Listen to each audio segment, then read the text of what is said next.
اصحاب کہف کے غار کے ٹھیک سامنے کھڑے ہیں۔ شیخ کی کوشش سے انشاءاللہ دروازہ کھل جائے گا اور اندر ہم اور آپ زیارت کر لیں گے۔ آپ ذرا اوپر نگاہ دوڑائیے، دروازے کے اوپر دیکھیے، آپ کو کوئی گول سی محراب نظر آئی اور اس کے ساتھ میں دائیں بائیں دیواریں نظر آئیں، اس کے اوپر پلر بھی ہیں۔ جب آپ وہاں سے آ رہے ہوں گے تو یہ اس کے اوپر پلر بھی ہیں۔ ابھی فی الحال اپنے ذہن میں یہ بات رکھیے کہ غار کے اوپر ایک مسجد بنی ہوئی تھی۔ اصحاب کہف جب بیدار ہوئے ہیں، ان کی بیداری کے بعد غار کے اوپر ایک مسجد بنائی گئی تھی، جس کا تذکرہ قرآن مجید میں ان الفاظ میں موجود ہے، لَنَتَّخِذَنَّ عَلَيْهِمْ مَسْجِدًا، ہم ان کے اوپر یعنی ان کے غار کے اوپر ایک مسجد بنائیں گے۔ اس مسجد کے یہ آثار ابھی تک باقی ہیں۔ غار کے اوپر دیکھیے، اوپر گلائی کے ساتھ میں۔ اچھا، اب آپ نیچے دیکھیے دروازے پر، یہ دروازہ ہے، یہاں پر اصحاب کہف کا کتا بیٹھا تھا۔ نیچے دیکھیے بالکل چوکھٹ پہ، جہاں سے ہم داخل ہوں گے، یہ غار ہے۔ غار میں تو جو دروازہ لگایا گیا بعد میں لگایا گیا ہے، پہلے تو یہ غار کا دہانہ تھا۔ وَقَلْبُهُمْ بَاسِطٌ ذِرَاعَيْهِ بِالْوَصِيدِ، اصحاب کہف کا کتا اپنے دونوں پاؤں پسارے وسید یعنی چوکھٹ پر بیٹھا تھا۔ وہ چوکھٹ آپ کے سامنے ہے، دیکھ رہے چوکھٹ، یہاں پہ اصحاب کہف کا کتا تھا۔ ابھی ہم اور جب اندر داخل ہوں گے تو داخل ہونے کے بعد آپ کو اندر دو حصے نظر آئیں گے۔ پہلے حصے میں 7 قبریں ہیں، 4 قبریں اصحاب کہف کی دائیں جانب ہیں اور 3 قبریں اصحاب کہف کی بائیں جانب ہیں۔ یہ پہلا حصہ ہے۔ اس کے بعد جو اگلا حصہ ہے، وہاں اصحاب کہف سوئے تھے۔ دیکھیے، یہ سارا کام آپ لوگ بعد میں کر سکتے ہیں۔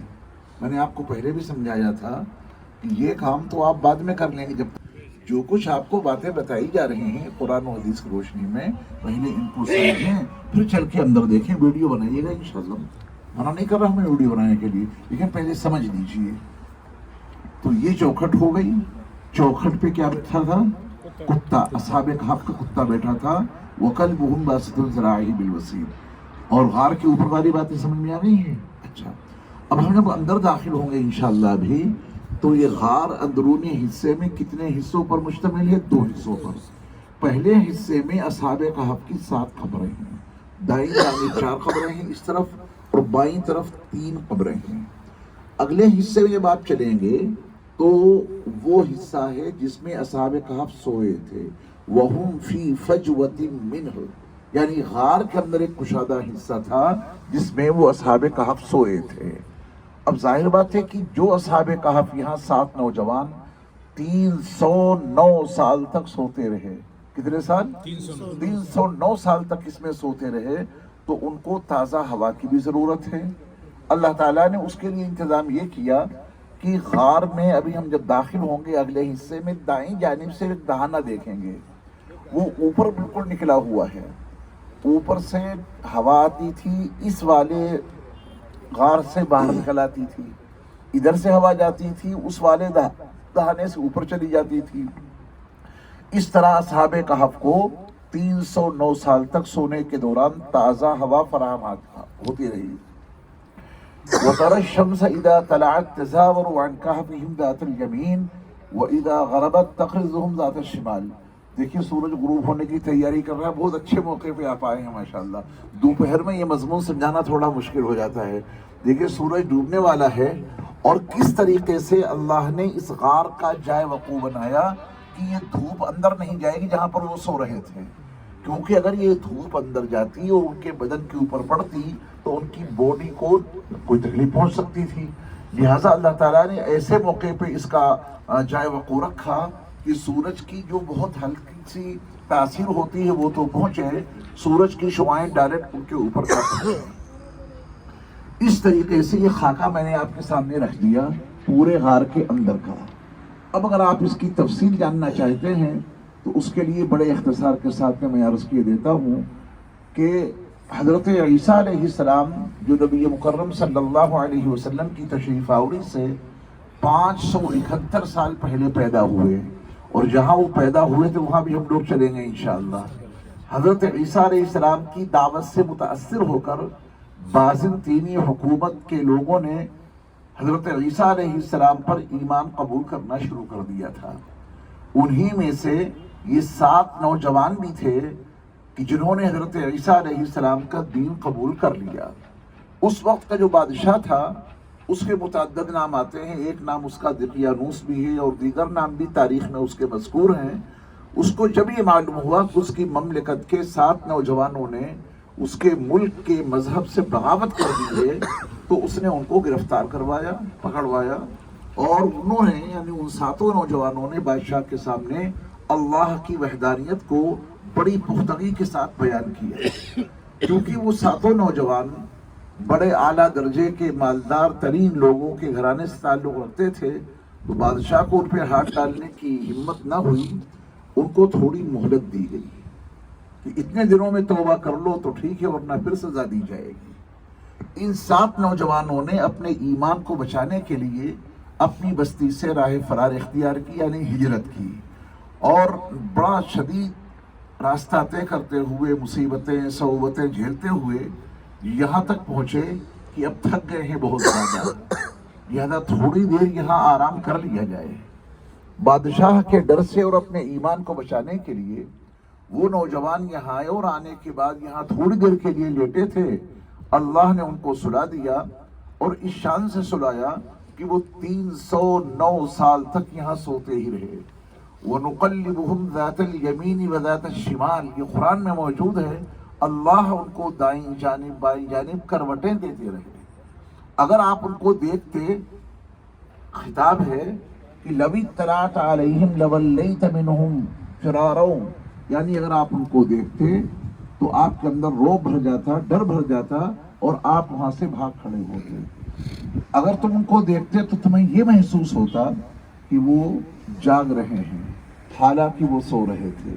अल्लाह ने उनके ऊपर ऐसी कैफियत तारीफ की। अगर आप साल 2 लिहाज से देखें, एक शमसी साल होता है और एक कमरी साल होता है। कमरी साल थोड़ा छोटा हो जाता है, शमसी साल थोड़ा बड़ा हो जाता है। तो कुरान मजीद की ताबीर ये है, वलबिसू फी काफिहिम सलासमियतिन सिनीन वज़दादू तिसआ, वो असहाबे कहफ इस गार में 300 साल ठहरे, वज़दादू तिसआ, और उसके ऊपर 9 साल का और इजाफा किया। ये 2 ताबीरें हैं। अल्लाह ने कुरान मजीद में 309 साल एक साथ में बयान नहीं किए, 2 ताबीरें इख्तियार की। 300 साल तक वो यहाँ ठहरे रहे और उसके ऊपर कितना और इजाफा किया, 9 साल का। जब मैंने इसका पूरा हिसाब लगाया खुद मैंने, तो उसमें पता ये चला कि अगर आप शमसी साल के लिहाज से देखेंगे तो 300 साल हैं और कमरी साल के लिहाज से देखेंगे तो 309 साल हैं। जिस ज़माने में इन लोगों ने उस बादशाह के डर से अपनी बस्ती को छोड़ा था, हिजरत की थी, 309 साल के बाद तो बादशाहत बदल गई, बादशाह बदल गया, कुफ्र की ममलिकत ख़त्म हुई और वहाँ मुसलमान बादशाह हो गया। उस ज़माने में उस मुसलमान बादशाह को एक मज़मून समझाने में बड़ी दिक्कत आ रही थी कि मरने के बाद दोबारा कैसे ज़िंदा होंगे। और उसी दौरान अल्लाह ताला ने 309 साल के बाद यहाँ इन 7 नौजवानों को बेदार कर दिया। जब ये उठे तो आपस में सवाल किया कि बताओ हम लोग यहाँ कितनी देर ठहरे इस गार के अंदर।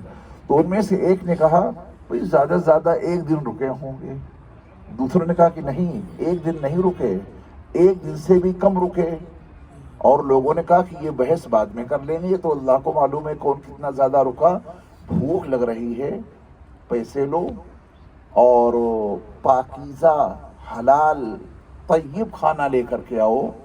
और खाना लाने में और चीज़ को ख़रीदने में नरम लहजा अख्तियार करना, कहीं ऐसा ना हो कि हमारी सख्ती की बुनियाद पे हमें कोई पहचान ले और फिर हमारा दीन और ईमान ख़तरे में आ जाए।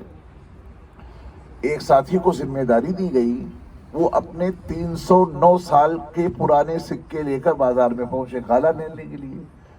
जब पेमेंट की तो इतना पुराना सिक्का देख करके लोगों में बड़ा ये मौजूद बहस बनी ये बात कि साहब ये कौन लोग हैं, ये कौन शख्स है जो इतने पुराने सिक्के लेकर के आया है। ये सिक्के तो आजकल चल नहीं रहे हैं।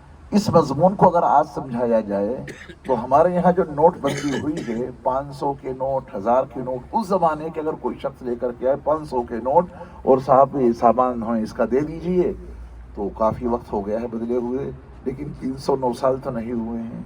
इतने अरसे के बाद, चंद सालों के बाद अगर वो पुरानी करेंसी को लेकर के दुकान पे जाए तो लोगों को ताज्जुब भी होगा और शक भी होगा। ये तो 309 साल पुराना सिक्का लेकर के पहुंचे थे। शक हुआ, मार्केट में, बाजार में चर्चे हुए और ये बात बादशाह तक पहुंच जाती है। वहाँ उनकी तख्ती में ये बात लिखी हुई थी। उस जमाने के बादशाह ने तख्ती में इन सातों के नाम लिखवा करके और खजाने में महफूज करा दिए थे कि ये 7 फरारी मुजरिम हैं, इश्तिहारी मुजरिम हैं। जब कभी जहाँ कहीं मिले इनको लाके यहाँ हाजिर किया जाए। चुनांचे उस बादशाह को वो तख्ती जब मिली उसमें इनके नाम मिले और ये वाकया लोगों के जहनों में था कि 7 नौजवान ऐसे गायब हुए कि आज तक उनका पता नहीं चला, कहाँ चले गए, कहाँ गए। सबको फिक्र थी इसकी। वो सीना बसीना रिवायात नकल होती हुई लोगों के दरमियान में फैल रही थी। 309 साल के बाद जब ये बेदार हुए, इनके नाम मालूम हुए, तो बादशाह सलामत अपने तमाम मुताल्लिकीन के साथ इन 7 नौजवानों से मुलाकात करने के लिए यहाँ आया।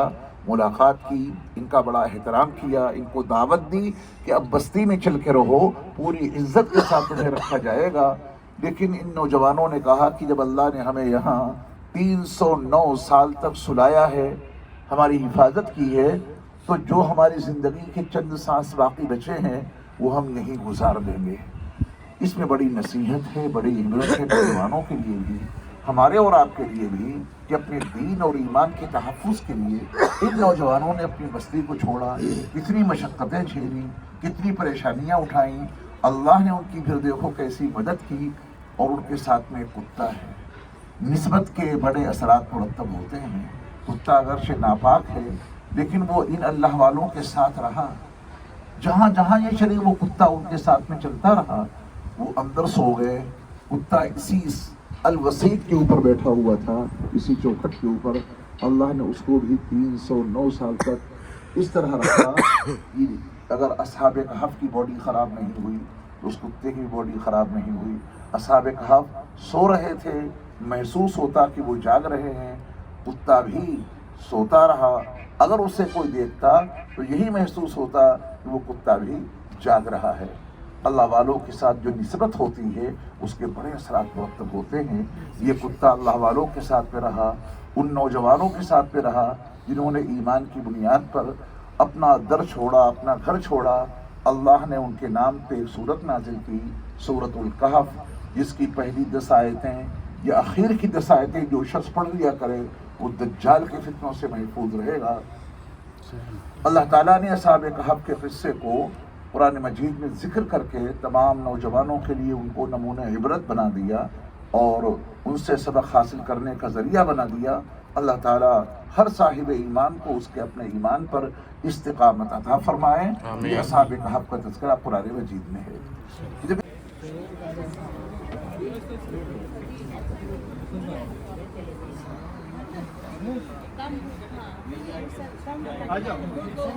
अरे मैं क्या नाम बता दूं? क्या पापा तो नहीं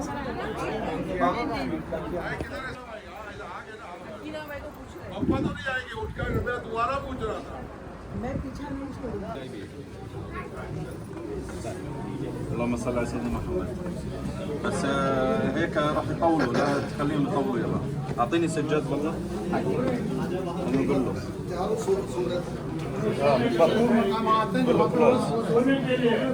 اعطيني سجاد. بدكم ساعة.